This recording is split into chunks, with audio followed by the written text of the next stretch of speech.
All right. Well, good afternoon, everybody. Welcome to the meeting. My name is Sarah Knapp, and I am the manager of the Recovered Materials Unit.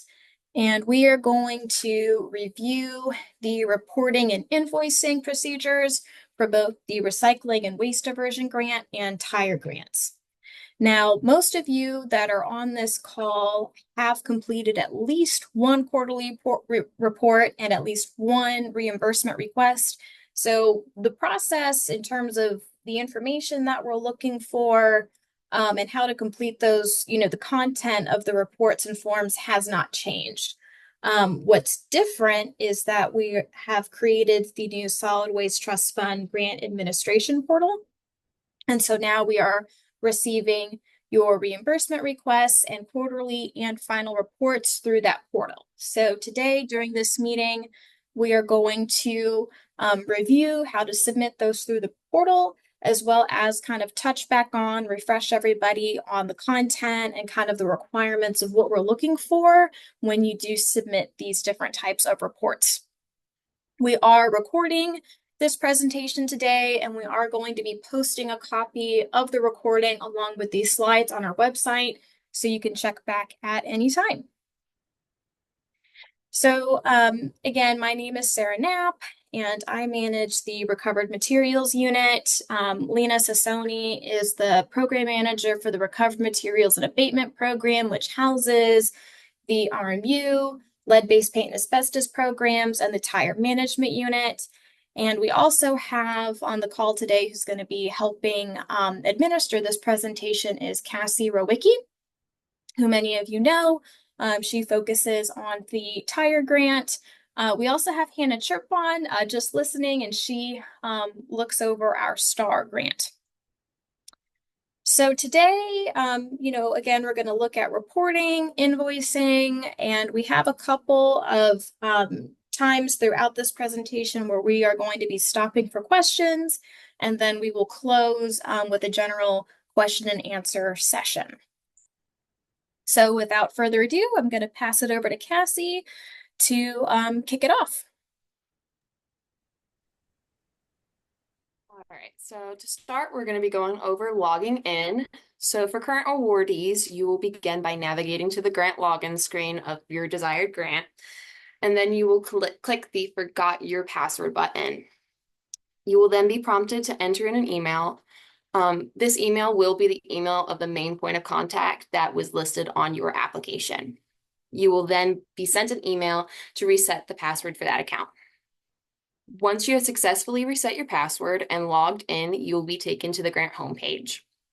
To access all of the reporting and invoicing forms, you will click on the Active Grant Reporting card. So we're going to first go over the quarterly reporting. So after accessing your project, you will see 3 new sections at the top of the page: quarterly reports, final reports, and reimbursement requests. The quarterly reports are located at the top of the page. Users will hit the open button to access the quarterly reports. After hitting the open button, you will be taken to the quarterly reports page, where you'll be able to see all of the quarterly reports. Please note that only one report is open at a time. To begin filling out a report, you will click the open button. The first section in the quarterly report includes project completion percentage and project activities completed this quarter. The second section of the report includes project activities in progress and supporting documents. In-progress activities are any activities that you are currently working on or expect to be completed by the next quarterly report. For example, you could be halfway done with the installation of TDP surfacing or installation of signage at a recycling center.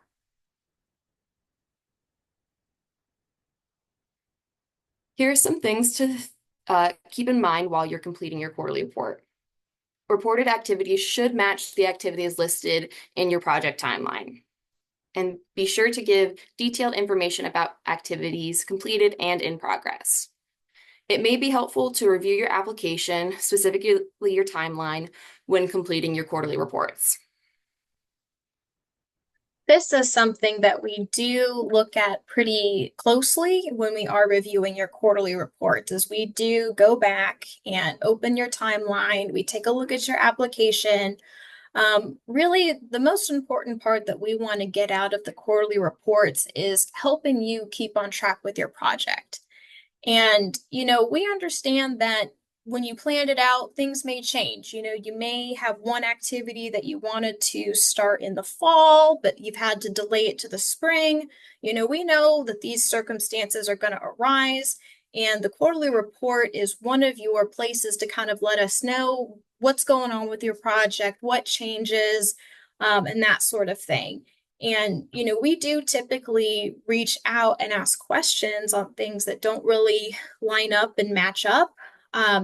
It's not intended to be busy work or add an additional part to your job, but it's very important for us as, administrators of the Solid Waste Trust Fund to ensure that the grant dollars are being spent wisely, that our projects are moving, ahead, and, serves as that check-in point, if there are any issues or anything that we need to discuss or come up with a new plan. So by comparing and going back to your timeline, it really should kind of expedite things on your end too, because it's, that's what we're expecting to see, and assuming that those activities are, actually occurring, we're not looking for big fancy narratives. We're not looking for, a whole bunch of stuff. We just want to make sure that you are completing your project and that it makes sense with what you had presented to us in your application.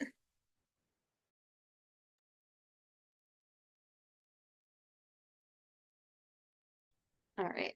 So here's an example of what we are looking for in your quarterly reports. So on the left is an example project timeline, and on the right is an example quarterly report for this timeline. Please note that the activities in the timeline match the activities on the report.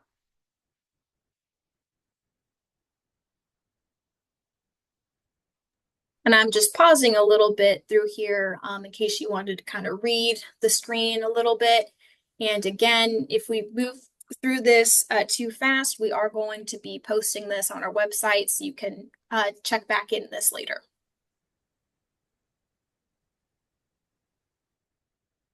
All right, so when it comes to supporting documents for quarterly reports, we want to see some pictures.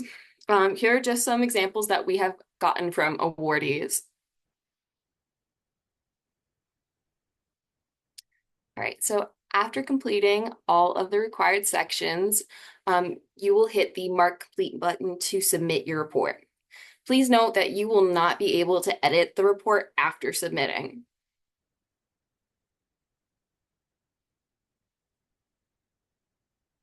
Here's the schedule for the quarterly reports for the rest of 2024 and 2025. Awardees are required to submit quarterly reports to EPD throughout the duration of the project to document progress. A final report must be submitted within 90 days of the project end. And we will be sending out reminders for when quarterly reports are due.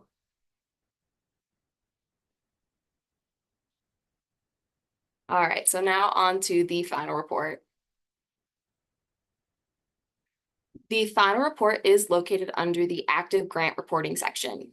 You will hit the open button to begin filling out the report.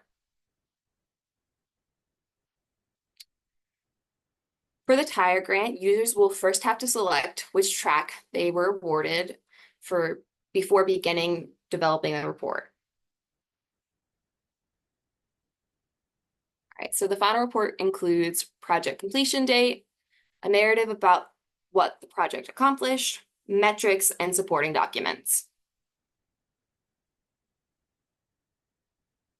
So some things to include in your final report are overall summary of the project, a detailed description of project accomplishments, project metrics for RWD, tons of materials recycled or waste diverted, for tire products, tons of TDP utilized in the project, for tire research, industry impacts and innovations, and any other metrics identified in the application. Also to be Be sure to include photos and other supporting materials. So similar to the information that is we, expect for the quarterly reports, the metrics is the most important part of the final report. We want to be able to demonstrate how solid waste trust fund dollars are leading to an increase in material recovery, landfill diversion, that sort of thing. It's a very important part of the application. It's what's scored among the highest when we are reviewing applications and scoring them. So at the end, we do want your metrics to be reported back to us. So make sure to definitely include that and be thinking about that, throughout the duration of your project. Part of another useful function of the quarterly reports is it kind of serves to kind of as that checkpoint, so you can be recording and documenting that progress of what you achieved over time. And we do, when we receive final reports before we officially close out the project, if we haven't received those metrics, we will reach out to request those metrics because that is a very, very, very important part of this award is getting those end results at the end of the project. All right, so here is an example of a final RWD report from the city of Norcross. So the city of Norcross was awarded $40,000 to hold a household hazardous waste collection event. The event was held in June of 2023. So some of their metrics include 115 vehicles that participated, a little under 3,000 pounds of household hazardous waste was diverted from the landfill, and about 20% reduction in residential bin contamination. And another thing too about the metrics, if you don't have the hard data by the time you are submitting your final report, let us know what your anticipated amount, what you are anticipating to divert or what that final result will be now that your project has concluded. So just keep that in mind as well, but we do need some numbers of some sort by the time you submit your final report.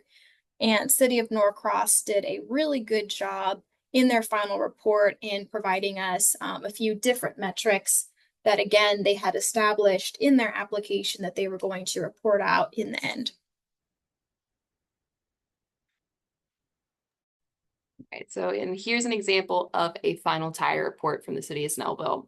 City of Snellville was awarded $174,000 to install poured in place surfacing at 2 playgrounds.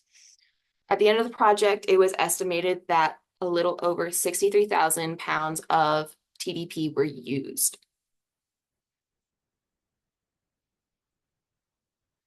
So after completing all required sections and hitting the Mark Complete button, you will have successfully submitted your final report. You will still be able to edit the report until you close out your project.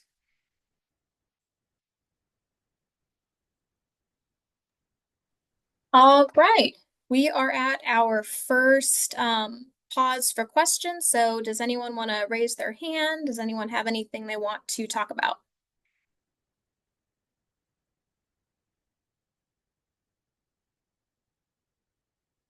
Nope. I guess we're doing an amazing. Oh, Michael, every time I say that, someone comes up with a question, I'm going to unmute you.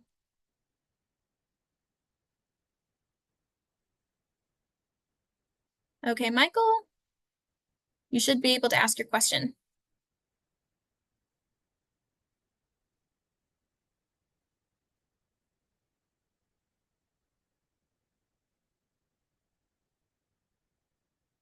Hello, Michael?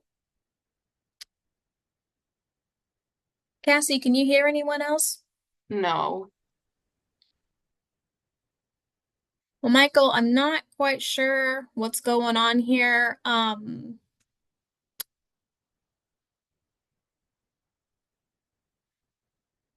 We're gonna keep going on. We're gonna have another time at the end for you to ask your question. If you want to, in the meantime, since we aren't able to hear you, why don't you put your question in the chat? All right. So the next section that we are going to get into is the invoicing and reimbursement requests. Reimbursement requests are located under the active grant reporting section. Users will hit the open button to begin. Users will then be taken to the reimbursement request landing page. To begin, users should hit the new item button. Users will begin by indicating the reimbursement request number, the date of submission, if this is for final reimbursement, and then the period of request. So as far as the reimbursement request number, just let us know, like, how many of you submitted before? Is this your first one? Is this your second one? Enter the date of which you are submitting it. Letting us know final reimbursement is pretty important, just so we can kind of keep track of spending and that sort of thing. And then the period, which is it's the time period in which you are requesting reimbursement from. So if you started, billing for your project, let's say in August, and you sent everything in through September, that's the date range of your invoices. You would have it starting from August and then ending in September. Users will then indicate how many items they would like to submit. After entering the desired number of items, additional questions will appear.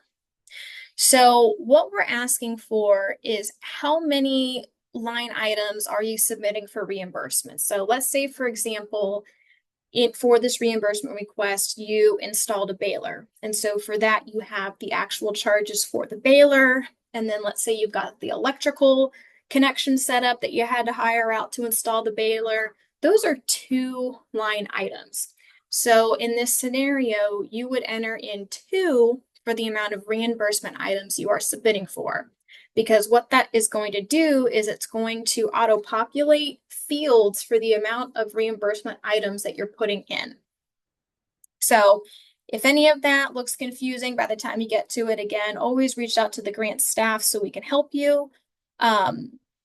It's also very important, it's kind of a common theme of what we've been discussing here, is that when you are describing this information, when you're putting it in, making sure that it does line up with what you had put in your application.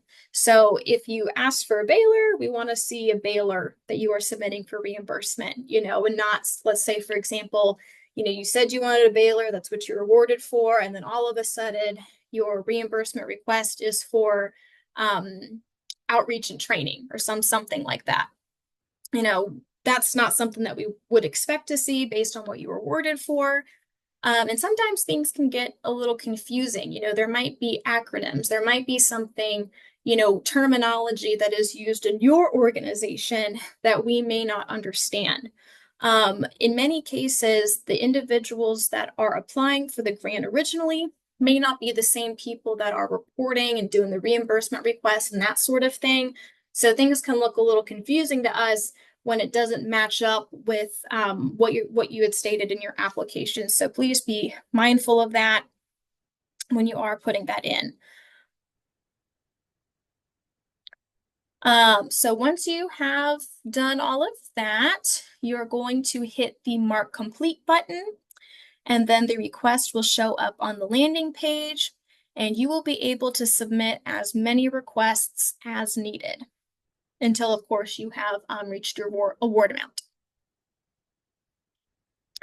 So again, just to touch back on this, very important to keep in mind, do the line items you are requesting match what is in your budget? Also, do you have the invoices for each line item you are requesting reimbursement for? So for this grant, we can only pay out what you have spent because we are reimbursing you. The only exception to this is for the projects where we have set it up to award funds in advance, in which case we are making up to 90% of the award amount available up front. But then in the end, to get the remaining 10%, you are going to have to submit all of the documentation that you use that funding for its intended purposes. So if you haven't paid your vendors, if you haven't paid for the services, you're not ready yet to submit for reimbursement. Another important item is making sure that you have proof of payment for each of the line items. So we want to see a check made out from your agency to, the vendor or the supplier, or some kind of receipt or something that is proving to us, in addition to the invoice, which is going to tell us what that proof of payment was made for, that you do have that proof of payment. Another important thing is your match. Have you included, if you're submitting your reimbursement request, which if I go back a couple of slides, if there's an item that you intended to match part of the funds. So again, going back to the baler example, let's say your baler was $30,000 and you wanted to put in $10,000 of that of your own money. So you would indicate that when you are submitting this reimbursement request form. You would put in your match, the $10,000. In this scenario, it most likely would be a cash match. So you would put $10,000 there, and then you would put $20,000 in the section for the reimbursement request amount. So we can be pretty flexible in terms of the documentation that we accept for a match. In something like this, where you're matching part of the funds that went into that, there isn't as much you really need to show other than how much you spent on it total. And then, we can go back and compare that to your application. But let's say maybe staff time, maybe there was staff time labor that was used to remove mulch from a playground that you were now going to resurface with TDP.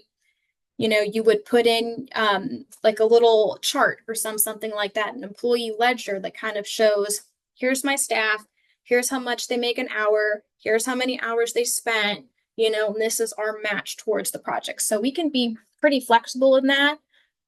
General rule of thumb is whatever you're asking for, whatever you're submitting, we need to have some kind of supporting documentation with that. And if it's not included, we will come back and ask for it.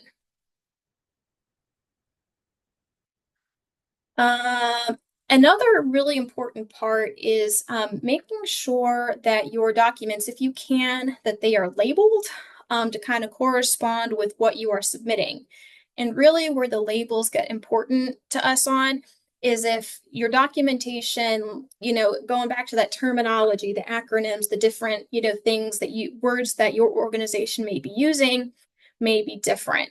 And so an example of this is F&A, which I'm now drawing a blank to what F&A stands for, but it's like your unrecovered, facilities and asset charges, right? We do have some projects where that was an awarded part of their grant, and it'll say F&A in your application. And then when we get your reimbursement request, it's being listed as something else. And then that's also listed that same way, like miscellaneous charges or something like that. Like that's what it says on the documentation that's submitted.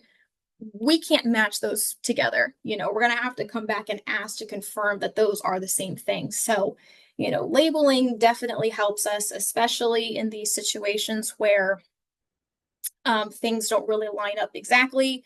It's a good way to put in some additional clarification that we need. And thank you very much, Krista Brielle, for helping me out here, facilities and administrative charges. So case in point, this is what we need help with when we are reviewing your reimbursement requests. All right. So again, just to really hit this home. So the top picture is showing what you put in your budget. So if you asked for poured in place surfacing and you requested $53,000 in grant funds request, this is what we would expect to see in your reimbursement request. Poured in place surfacing matches your budget line item and the reimbursement request matches. We also have allowed you to, in this new portal, provide, there's a little box to put in like a brief description if you need to put in some clarifying notes or something else to kind of describe what this item is. Here is an example of an invoice from a real project that is very clean, very neat. clearly indicates the amount, clearly indicates what this charge is for. And then here is a picture of proof of payment that again directly lines back up to that invoice and makes it super easy for us to review and approve and get it processed. And the easier it is for us to review, the quicker you get your money. So keep that in mind. All right, the last part of this, we're going to go through project closeout. Once users have submitted both their final report and final reimbursement request, the project can be closed. So this can be done by hitting the Close Project button. Users will not be able to make any changes after closing the project unless opened by grant staff. And that is all we have. So we're now going to close with some questions. If there's anything that you think about after this presentation today, again, reach out to us at the swtf.grant@dnr.ga.gov email. And I want to say, when I was looking at things, I think I saw, Michael, your question. Missing where to apply for reimbursement for our award from this past year. When I go to the portal, it is looking for an application. So I believe this is is this Floyd County, the tire project? So Cassie, can you speak to that question? I believe they have one in RWD as well. I'd have to know which one it was, which grant it was. Michael, is this for your tire grant or your RWD grant? Asphalt. Well, you said asphalt RWD. I think you mean tire.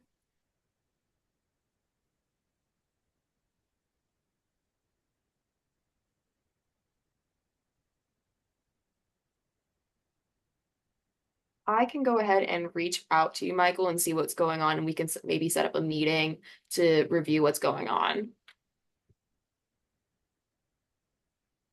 Yeah, we'll reach out, Michael, to see what's going on. It could be that for all the current awardees, we did create profiles for the main point of contact that we have associated with the grant.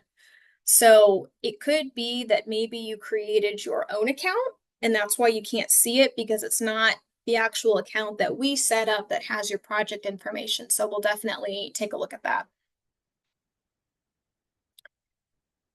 Okay, another question we have from Kay Watford, Gwinnett County, I believe.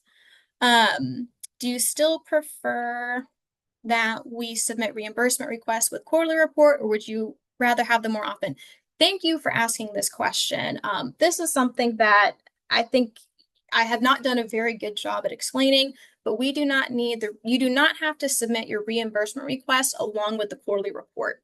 You can submit reimbursement requests whenever you need. It does not have to be along a quarterly report. The only thing we ask is that you don't submit more than one quarterly report a month. So that's the only thing we ask. So before in the past, we were trying to suggest, because a lot of the information that you would be submitting in your quarterly report may coincide with your reimbursement request, that we had suggested putting them in together to kind of save some time since it's more or less the same information. But no, you do not need to submit it with the quarterly report. Submit it when you need it, just no more than once every 30 days.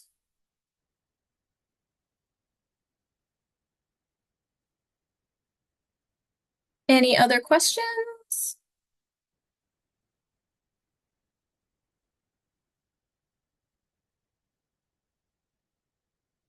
Oh, cool. If you found it, Michael, that's great. And you are most welcome, Kay.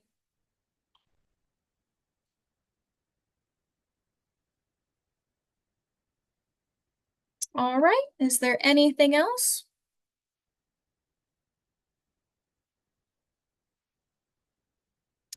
I do want to mention both Lena Sassoni and I will be at the GRC SWANA conference that's this week.